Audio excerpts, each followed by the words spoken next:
दोस्तों, आज की सबसे पहली और बड़ी खबर, खुदकुशी के मामले में झारखंड देश भर में 6ठे नंबर पर। झारखंड में खुदकुशी के मामले में 1000 में से 12 लोग खुदकुशी करते हैं। यह रिकॉर्ड राष्ट्रीय क्राइम ब्यूरो के अनुसार यह आंकड़ा अच्छा नहीं है। 2019 की तुलना में 2020 में खुदकुशी दर बढ़ने वाले राज्य में झारखंड 6ठे नंबर पर है। यहाँ 2019 की तुलना में लगभग 30% अधिक लोगों ने खुदकुशी की है। इसमें भी खुदकुशी करने वाले अधिकतर युवा हैं, जिनकी उम्र 15 से 29 वर्षों के बीच है। एनसीआरबी के ताजा आंकड़ों को माने तो देश में एक साल में 1,65,000 लोगों ने खुदकुशी की है। वहीं झारखंड में लगभग 2,145 लोगों ने खुदकुशी की, जो पिछले 5 वर्षों की तुलना में लगभग 1% की वृद्धि हुई है।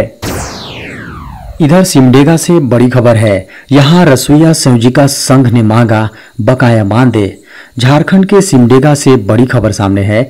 झारखंड प्रदेश विद्यालय रसोइया संयोजिका अध्यक्ष संघ की बैठक रविवार को सिमडेगा के अल्बर्ट एक्का स्टेडियम में हुई। मीटिंग की अध्यक्षता जिला अध्यक्ष एवं मंच का संचालन सचिव के द्वारा किया गया। मौके पर संघ ने बकाया मानदेय का भुगतान करने की मांग की। कहा कि सितंबर 2022 से अब तक का मानदेय बाकी है। सरकार प्रतिदिन मात्र 66 रुपये 66 पैसे देती है, वह भी टाइम पर नहीं।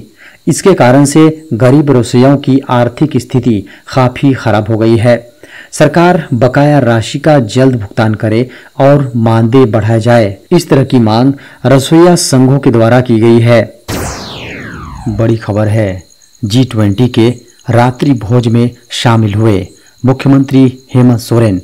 झारखंड के मुख्यमंत्री हेमंत सोरेन ने अपने ट्विटर हैंडल पर ट्वीट करके कहा है कि आज शाम मुझे माननीय द्वारा आयोजित G20 इंडिया 2023 आधिकारिक रात्रि भोज में भाग लेने का सौभाग्य प्राप्त हुआ।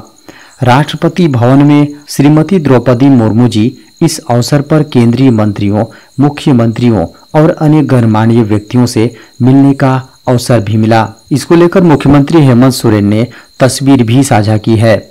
इस तस्वीर में हेमंत सोरेन भारत की राष्ट्रपति द्रौपदी मुर्मू, प्रधानमंत्री नरेंद्र मोदी और अमेरिका के राष्ट्रपति बाइडेन के साथ दिखाई दे रहे हैं। बता दें कि पीएम मोदी और मुख्यमंत्री हेमंत सोरेन के बीच यह मुलाकात इंडिया गठबंधन बनने के बाद पहली बार हुई है। वहीं G20 शिखर सम्मेलन के डिनर में सीएम हेमंत सोरेन कई केंद्रीय मंत्रियों के साथ नजर आए। केंद्रीय मंत्री अश्विनी चौबे और ममता बनर्जी और नीतीश कुमार के साथ भी हेमंत सोरेन की तस्वीरें सामने आई हैं। झारखंड में आज फिर बदलेगा मौसम, होगी बारिश। मौसम विभाग के अनुसार झारखंड में आज से फिर से मौसम में बदलाव होगा। मौसम विज्ञान केंद्र को माने तो साइक्लोनिक टर्फ के कारण से मौसम में यह बदलाव आएगा। पिछले 4 दिन से हो रही बारिश के कारण मौसम में बदलाव देखने को मिला है। अब एक बार फिर तेज बूंदें बरसेंगी। इसे लेकर मौसम विभाग ने चेतावनी जारी किया है। मौसम विभाग के अनुसार एक लो प्रेशर का साइक्लोनिक टर्फ बना हुआ है। यह मध्य प्रदेश के ऊपर से लेकर पश्चिम बंगाल के गांगे क्षेत्र तक कायम है। यह झारखंड से होकर गुजर रहा है। इसके अलावा मानसून टर्फ झारखंड के दक्षिणी ओडिशा के झारसुगुड़ा से होकर खाड़ी तक कायम है। इन्हीं 2 कारणों से 11 सितंबर से वर्षा की संभावना है। बोर्ड परीक्षा पैटर्न में होंगे बदलाव, नए सैंपल पेपर से मिलेगी जानकारी। सीबीएसई की बोर्ड परीक्षा पैटर्न में कई महत्वपूर्ण बदलाव देखने को मिल सकते हैं। सीबीएसई ने यह बदलाव अगले वर्ष 2024 में होने वाली बोर्ड एग्जाम में करने का निर्णय लिया है। छात्रों को बदलाव के बारे में समझाने के लिए बाकायदा नए सैंपल पेपर भी रिलीज कर दिए गए हैं। खबरों को माने तो जो छात्र अगले वर्ष बोर्ड परीक्षा में शामिल होने जा रहे हैं, वे छात्र जारी किए गए इन सैंपल पेपर्स की मदद से इन बदलावों को जान सकते हैं। सीबीएसई के यह सैंपल पेपर छात्रों को अभी से जानकारी देंगे कि आने वाली परीक्षा में किस प्रकार के प्रश्न पूछे जाएंगे। प्रश्नों के अलावा छात्रों को यह भी पता लग सकेगा कि परीक्षा में किस प्रकार की मार्किंग रहेगी। सीबीएसई ने अपने यह नए सैंपल पेपर आधिकारिक वेबसाइट पर जारी किए हैं। बोर्ड परीक्षा में सबसे बड़ा बदलाव यह है कि अब 50% सवाल कॉम्पिटेंसी बेस्ड होंगे। 15 सितंबर को फिर रफ्तार पकड़ेगा मिशन आदित्य। भारत के सूर्य मिशन आदित्य L1 ने सूरज की ओर तीसरा कदम बढ़ा लिया है, यानी आदित्य ने पृथ्वी की कक्षा का तीसरा चक्कर पूरा कर लिया है। इसके बाद अब आदित्य पृथ्वी की अंडाकार कक्षा में पहुंच गया है और वहां चक्कर काट रहा है। इसरो के बेंगलुरु स्थित telemetry tracking and command network ने इस अभियान को सफलतापूर्वक अंजाम दिया है। अब 15 सितंबर को आदित्य अगले पड़ाव पर जाएगा और इस मिशन का खास दिन माना जा रहा है। ऐसे में प्रश्न है कि आखिर इस दिन क्या होने वाला है और किस कारण से 15 सितंबर का दिन खास है। अभी आदित्य के बाद आदित्य एक के बाद एक कक्षा पार करते हुए सूर्य के करीब पहुंच रहा है। इसरो का सोलर यान अब पृथ्वी के सबसे निकटतम 296 किलोमीटर और सबसे अधिकतम 71,767 किलोमीटर की दूरी पर है। 15 सितंबर सुबह 2 बजे उपग्रह आदित्य L1 को चौथी कक्षा में भेजा जाएगा। इसके बाद से सोलर मिशन का नया प्रोजेक्ट शुरू होगा। दरअसल 15 सितंबर को कक्षा चेंज होने के साथ ही इसकी स्पीड में बदलाव किया जाएगा और पृथ्वी की कक्षा से बाहर निकालने की तैयारी की जाएगी। कोरोना की दवा लेने के बाद बदल गया आंखों का रंग। कोरोना वायरस का कहर खत्म होने का नाम नहीं ले रहा है। पिछले कई सालों से पूरी दुनिया में अभी डर का माहौल है।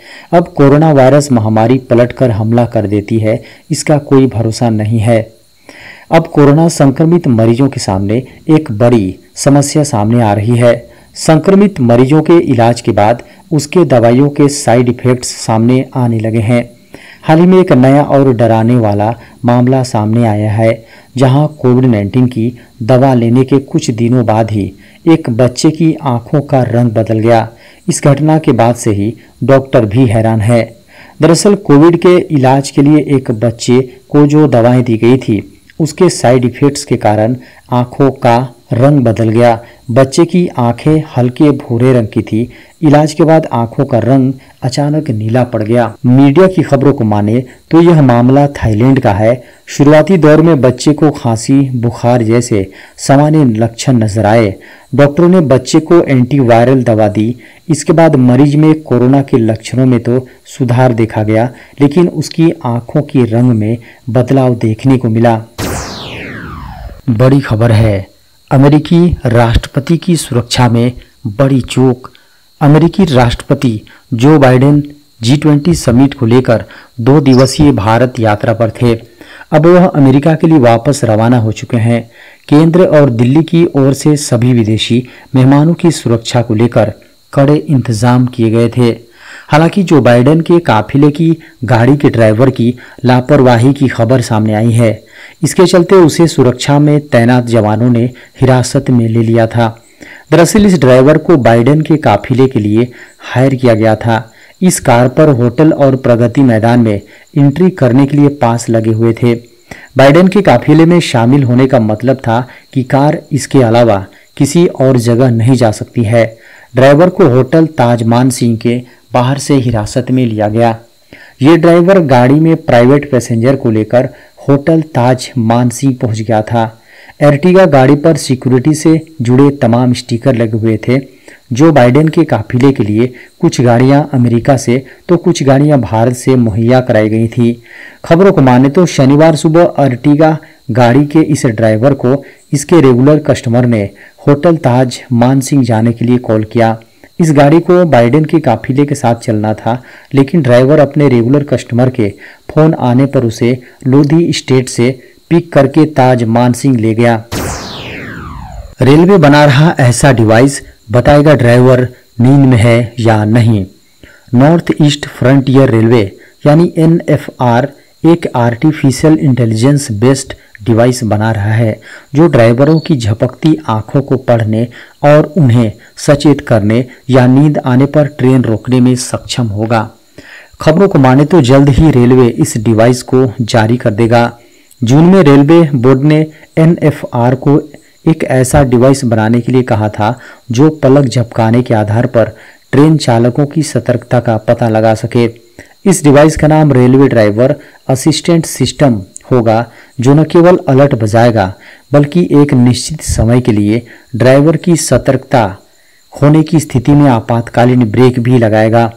खबरों को माने तो इमरजेंसी ब्रेक लगाने के लिए RDAS को एक सतर्कता नियंत्रण उपकरण के साथ जोड़ा जाएगा।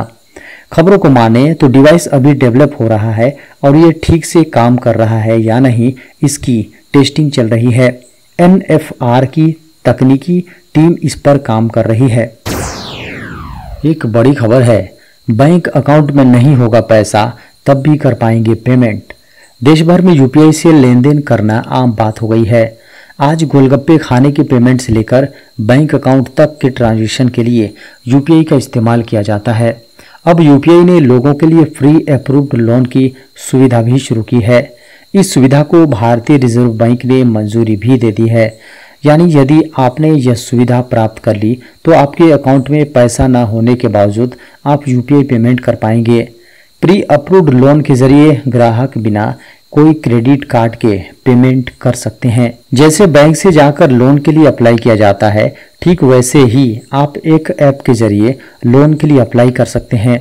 इसके अप्रूव के बाद बैंक आपको प्री अप्रूव्ड क्रेडिट लाइन दे देगा।